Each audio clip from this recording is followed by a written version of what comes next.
નમસ્કાર મિત્રો, હું છું એસપી ને સ્વાગત છે તમારું ફરી મારા નવા બ્લોગની અંદર। આજે આપણે આવી ગયા છે આપણા ગ્રાઉન્ડ પર। આજે ગ્રાઉન્ડ પર આવીને ક્રિકેટ નથી રમવાના, આજે આપણે માટે રનિંગ ગ્રાઉન્ડ બનાવવાનું છે, કારણ કે આપણે અગ્નિવીર તેમજ એસએસસી જીડીની અંદર ફોર્મ ભર્યું છે। ટૂંક સમયની અંદર ભરતીઓ પણ આવી ગઈ છે અને આ છે ગ્રાઉન્ડ। તો આપણે ગ્રાઉન્ડ સાફ કરવાનું છે અને લગભગ 400 થી 500 મીટરનું ગ્રાઉન્ડ છે, રાઉન્ડ બનાવવાનો છે આપણે। તો ચાલો આપણે બનાવીએ।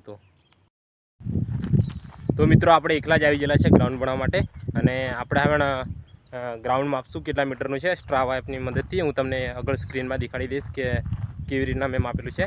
તો આની અંદર થોડા ઘણા પથરા છે અને થોડું ઘણું આ બાજુ પાછળ લીલું પણ છે અને આપણે ચોક્કસ એવું મસ્ત બનાવીએ। અને પેલી બાજુ ખાસા બધા પથરા છે, તો અહીંથી આપણે પથરા પણ વેણવાના છે અને આવી રીતનું ગ્રાઉન્ડ છે। થોડા ઘણા ખાડા છે પણ એ આપણે કમ્પ્લીટ કરી નાખશું। તો બ્લોગમાં બન્યા રહેજો, હું તમને દેખાડું ગ્રાઉન્ડ હું બનાવું છું। આજે ને આજે જ બનાવી દેવું પડશે, કાલથી ચાલુ કરી દેવું પડશે આપણે। તો બ્લોગમાં બન્યા રહો, હું તમને બતાવું આપણે ગ્રાઉન્ડ બનાવી હતી।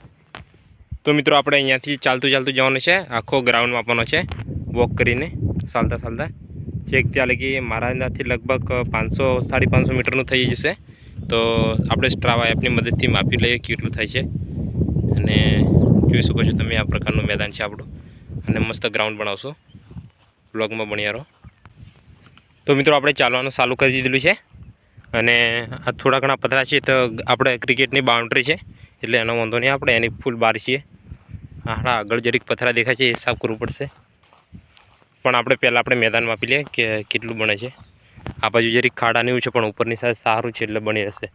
પોર બી મેં બનાવ્યું હતું, તો થોડા ઘણા જ પથરા વેણવું પડશે આપણે એના અંદાજથી। તમે બ્લોગની અંદર બન્યા રહેજો। હાલ આ પથરા કાંઠા પડવાના છે, વેણવાના હાલ। તો મિત્રો આપણે ગ્રાઉન્ડ માપી લીધું છે, લગભગ 400 મીટરના જેવું થાય છે। આમ વધારે થયું છે પણ આ બાજુ હાળું પોણી છે એટલે આપણે 400 મીટરના જેવું હમણાં બનાવેલું છે। તો હવે આપણે કરવાના છે પથરા અને જે કંઈ ખાડા છે એવું બધું સાફ કરીએ, પથરા વેણવું પડશે હાળા। તો તમને સ્ક્રીન પર દેખાતું છે આપણે કેટલો રાઉન્ડ મારીએ ચાલતા સ્ટ્રાવા એપની મદદથી આપણે માપેલું છે। અને હવે આ કંઈક અમુક પથરા દેખાય સાફ કરવાનું છે। આ નેસાની બાજુ તો ઓછા છે પણ હાળા ઉપરની બાજુ વધારે છે। તો વિડીયોમાં બન્યા રહો, આપણે સાફ કરીએ ત્યારે। તો મિત્રો તમને મારી પાછળ બધા પથરા દેખાતા હશે, બધા આપણે સાફ કરવાના છે છેક સુધી, ખાલી આપણો રનિંગ ટ્રેક મળે એટલો। તો આપણે ત્યાંથી રાઉન્ડ મારે છે અને અહીંયાથી ત્યાં સુધી લઈને આપણે પથરા બધા વેણવાના છે। તો તમે ટાઈમ લેપ્સનો અનુભવ એન્જોય કરો।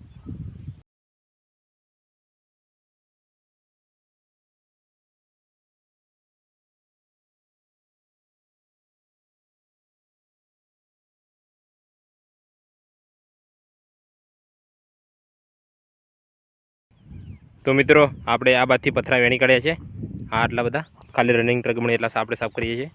અને હમણાં અહીંયા દેખાય છે, અહીં अच्छी એક આ લગીની લાઈન દેખાતી છે પથરાની, એ બધા આપણે હટાવવાના છે। તો ચાલો ત્યારે આપણે રિયા હટાવીએ।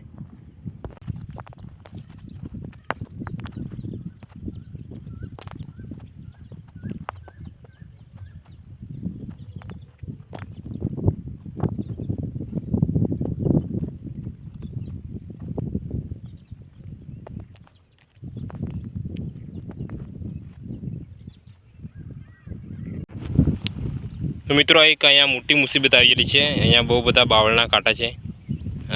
હા, જે વખત પાણી ભરાયું છે તે વખત અહીંયા આવે ને બધા ખળે કિનારે એ છે।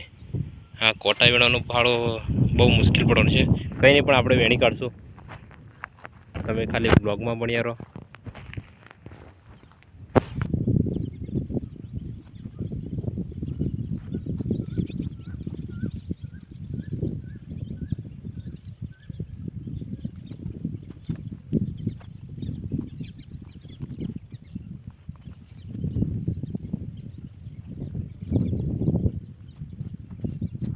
મિત્રો આપણે આ બધા કોટા વેણી લીધેલા છે અને હવેના થોડા કિનારે પથરા વેણવાના છે।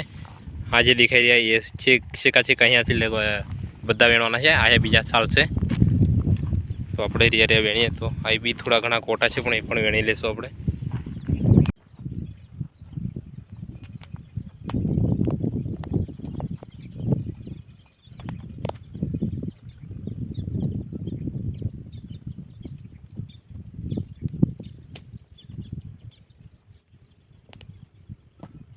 ફાઇનલી મિત્રો 1.5-2 કલાકની મહેનતથી આપણે ગ્રાઉન્ડ એકદમ ક્લિયર કરી નાખ્યું છે.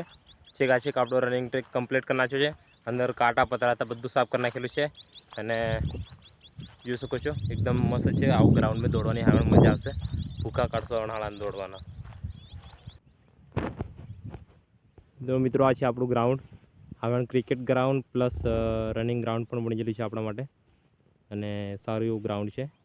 ચોમાસાની અંદર તો દોડવા નહીં કોમ લાગે પણ શિયાળા ઉનાળામાં મજા આવશે. અને આ બાજુ સનસેટ પણ એવો મસ્ત થઈ રહ્યો છે. તમે ખાલી વ્યૂ ચેક કરો. સાંજના સમયનું એકદમ મસ્ત વાતાવરણ છે. પક્ષીઓનો પણ અવાજ એવો મસ્ત મીઠો મીઠો આવી રહ્યો છે જંગલમાંથી, તમને સંભળાતો હશે.